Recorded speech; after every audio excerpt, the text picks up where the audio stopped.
Hello, I'm Barbara Keisman, and today I wanted to talk to you about presumption when it comes to making decisions for the Lord. Now, I'm going to give you a Bible story, and then I'm going to tell you my own personal story on how presumption had consequences. Now, presumption is thinking you know something without checking the facts, going forward without checking the facts. Now, our Bible story is in the book of Joshua. Now, Joshua was told by God to take the Israelites into the Canaanite area. And there were many tribes there, and God had given him an order to make no treaties with any of them. Well, the people in the Canaanite countries had heard about the Israelites, and they were terrified because they had heard what God had done for them to deliver them out of Egypt. And so one of the tribes, the Gibeonites, approached the Israelites, and they tricked them. And they said, hey, we live so far away. Our shoes, look how worn out they are now. Our bread is molded, and even our wineskins are cracked. That's how far away we live. Make a treaty with us. And so the Bible says that the Israelites made a treaty with them without first inquiring of the Lord.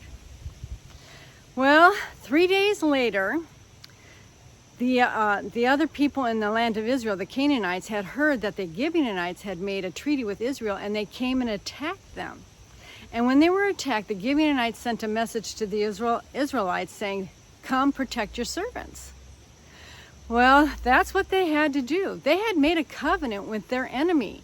And no matter if it was God's will or not, they knew, because they had taken an oath in God's name, they had to honor that covenant, whether it was God's will or not. And so they went and protected the Gibeonites. Well, this teaches us not to go forward until we first inquire of the Lord. Now, let me tell you something about myself and how this worked out. Years ago, the Lord had asked me to start a fashion line. And he had been talking to me about it for a number of years, but when he actually told me to start it, I was divorced. I was a single woman. I had now no money in the savings account, and I was living paycheck to paycheck. And so I said, God, this is an expensive industry. I'm going to have to put things on credit, and I need to know if you're going to back me up or not. And the Lord said that he would back me up. And so I went forward. Now, it started out small, but within a few years, I was putting thousands of dollars on the credit card each year to produce the line, so that at the end of the year, where the sales are Christmas sales, I would make the money and pay the credit cards off. And that happened year after year. But one year, I got sick and ended up in the hospital. And I was unable to make the sales that I needed to make for that year, and I ended up with debt. And I said, Lord, what happened here? We had a deal. I was going to go forward, and you were going to back me up. I'm going to tell you what, Lord, that debt is mine. I've got to pay it back. So here's what I'm going to do. I'm going to work one more year. I'm paying that debt off, and then I'm quitting, because I don't feel like this is working out between us.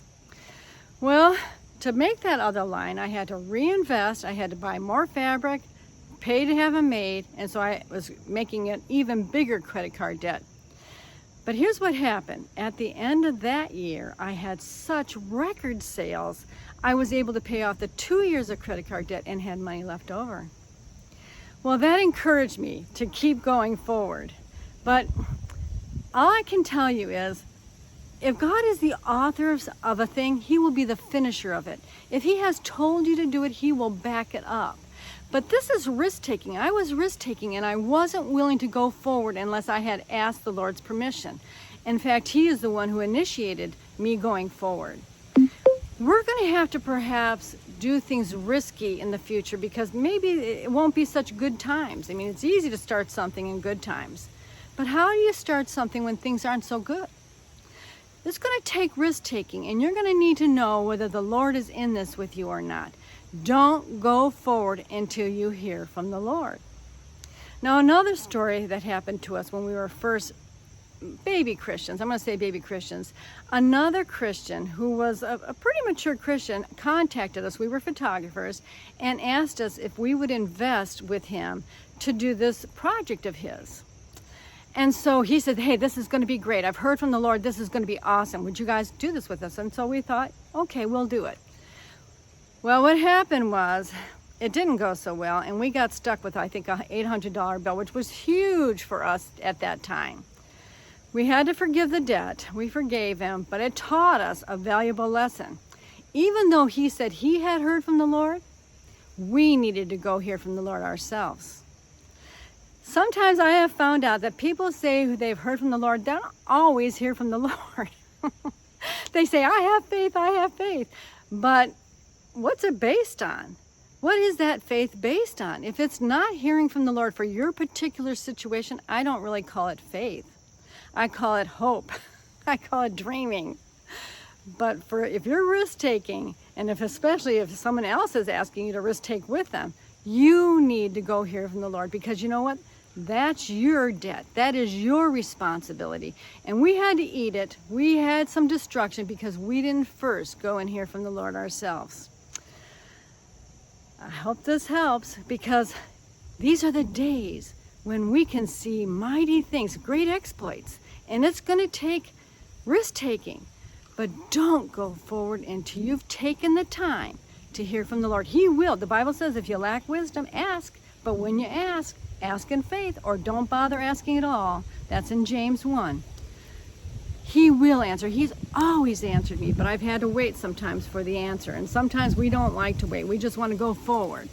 Do not go forward with risk-taking until you've heard from the Lord. I hope this helps. I'm Barb Keisman, and you've been listening to Dare to Dream Once More.